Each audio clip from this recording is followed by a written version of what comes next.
Reporte 100. Y agradecemos que nos tome la llamada para que nos pueda platicar de algo en lo que es experto el economista Eduardo Torreblanca. Muchísimas gracias, Eduardo. Buen día. Gracias, Katy. Buen día y buen día a tu auditorio.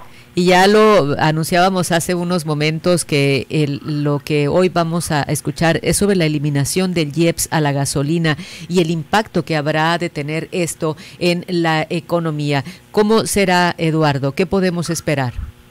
Bueno, yo creo que el gobierno federal sabe que si cobra el IEPS en su máxima extensión, va a generar presiones inflacionarias importantes en la economía.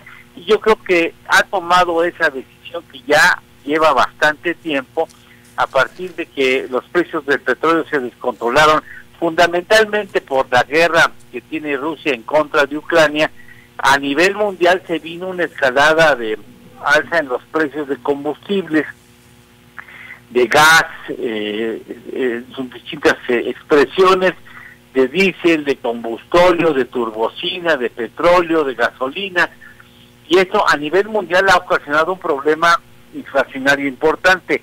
El gobierno mexicano, como otros gobiernos en Estados Unidos o estados de la Unión Americana y otros países en el mundo, pues tomaron la decisión de, digamos, aplicar algún subsidio al precio de las gasolinas, porque el mecanismo de cobrar impuesto en un consumo tan necesario como es el de los combustibles es muy socorrido, porque es muy fácil pues recaudar de esa manera los impuestos.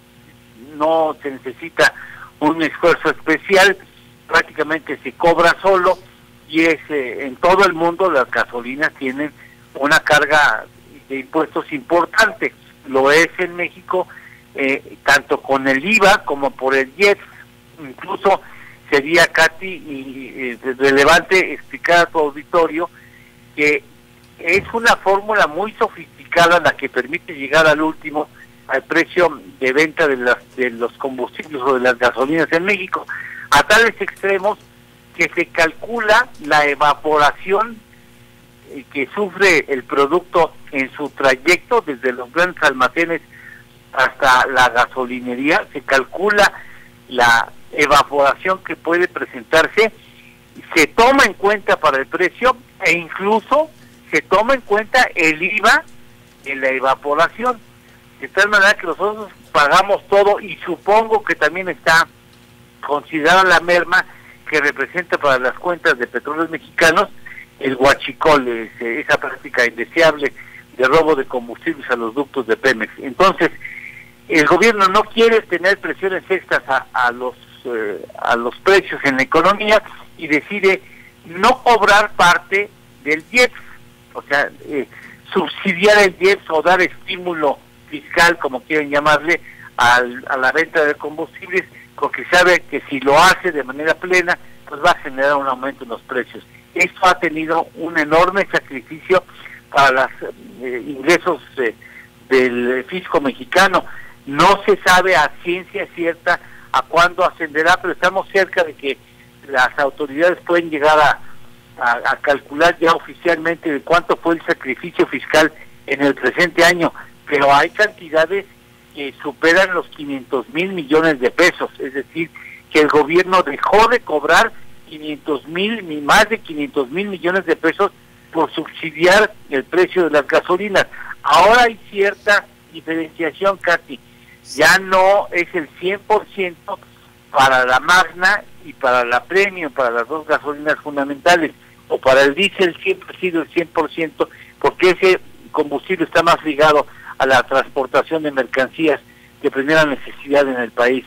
Pero ya en el caso de la gasolina Premium, que regularmente usan los automóviles ya un poco más finos o sofisticados, ya el gobierno está dejando de subsidiar al 100% el combustible, y creo que sería una equivocación importante seguirlo manteniendo los niveles actuales, que es de más del 90%, el 92.93% está subsidiando el gobierno en la venta de ese combustible en cuanto a impuestos se refiere.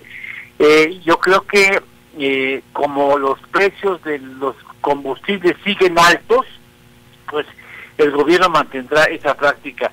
El año pasado terminó el petróleo, West Texas, como referente solamente lo digo, en $78.90 el barril, y termina este año, muy posiblemente falta un día, en 78.07, es decir, prácticamente no hubo cambio en los precios de los combustibles en cuanto a cómo iniciaron y cómo cerraron. Yo supongo que esto implicará el mantener los combustibles subsidiados con algún componente fiscal que implica un sacrificio para el erario del país. ¿Y esto se podrá resentir en la economía a partir de cuándo?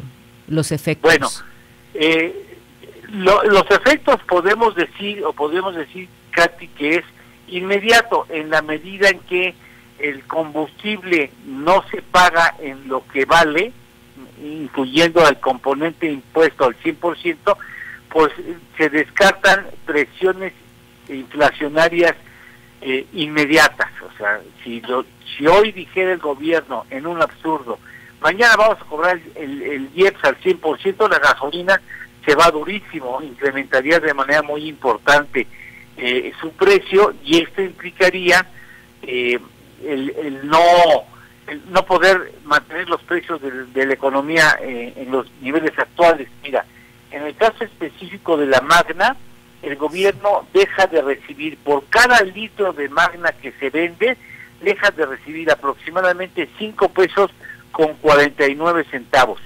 En el caso de la Premium, deja de recibir el gobierno por el impuesto del IEPS 4 pesos con 27 centavos, y en el caso del diésel deja de recibir por cada litro que se introduce en los automóviles o a los vehículos 6.03 pesos por cada litro de impuestos. Entonces, el hecho de evitar que el consumidor final o las empresas paguen ese añadido implica pues la posibilidad de que no haya presiones inflacionarias de manera extraordinaria. Ahora, esto, como tú bien lo señalas, Katy, tendrá consecuencias en la economía en la medida en que el gobierno tiene menos recursos para poder ser usados en los programas que al gobierno más le interesan, que son los programas sociales. O sea, si tiene que sacrificar más de 500,000 millones de pesos en un año por haber subsidiado las gasolinas, en esa misma medida estará impedido aplicar esos recursos a construir carreteras, o modernizar puertos o aeropuertos, o aplicar mayores recursos a las personas de más de 65 años o de 60 años. Es decir, esto tendrá un costo que le reduce el margen de maniobra del gobierno por haber subsidiado las gasolinas a la población. Y lo que se da a conocer esta mañana, saliendo un poquito del tema del IEPS,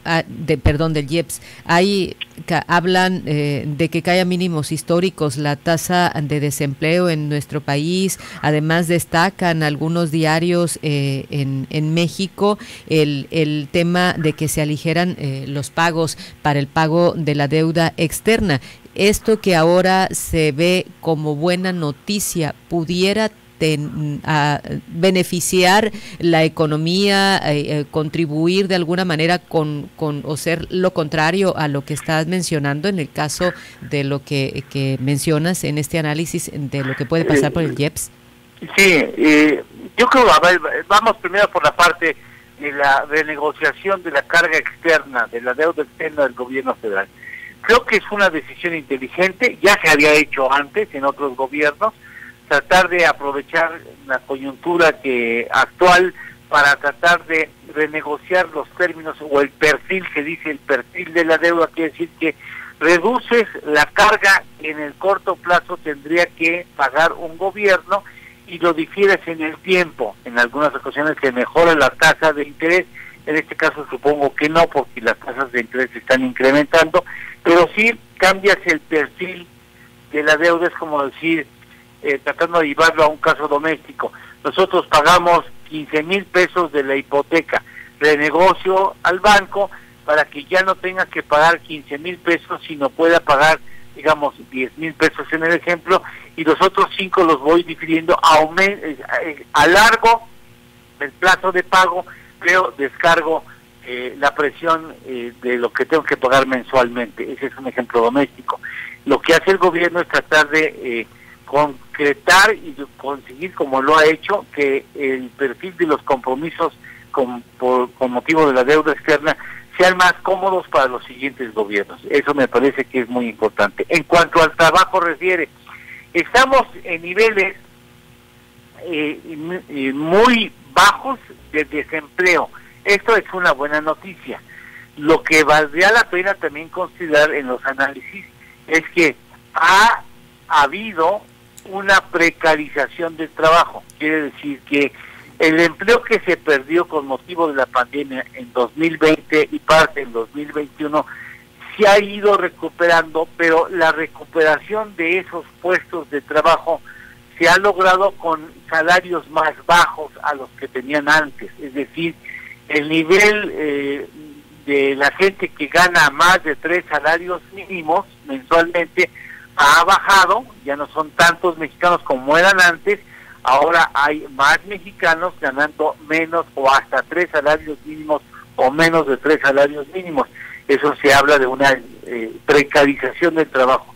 Sí, se recupera el trabajo, sí, estamos en niveles de ocupación muy importantes en cuanto al trabajo refiere. Lamentablemente el perfil de los ingresos que tienen los trabajadores mexicanos ha sido con menores cargas para las empresas, los salarios han sido menores y eso se da a conocer, como se conoce en el mundo académico, como la precarización del trabajo, y eso es lo que ha sucedido. Lo que tenemos que hacer urgentemente es luchar en contra de la informalidad, porque la informalidad sigue ganando espacios en la economía mexicana.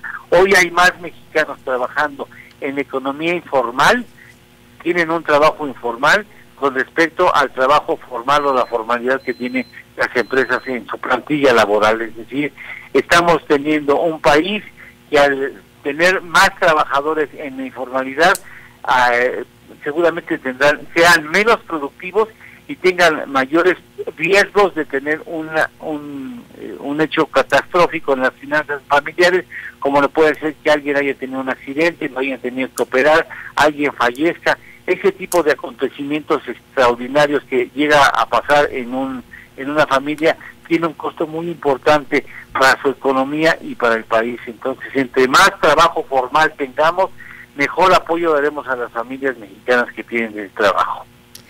Interesante, como siempre, escuchar Eduardo Torreblanca, economista. Muchísimas gracias por su participación, por poder aprender más sobre este tema.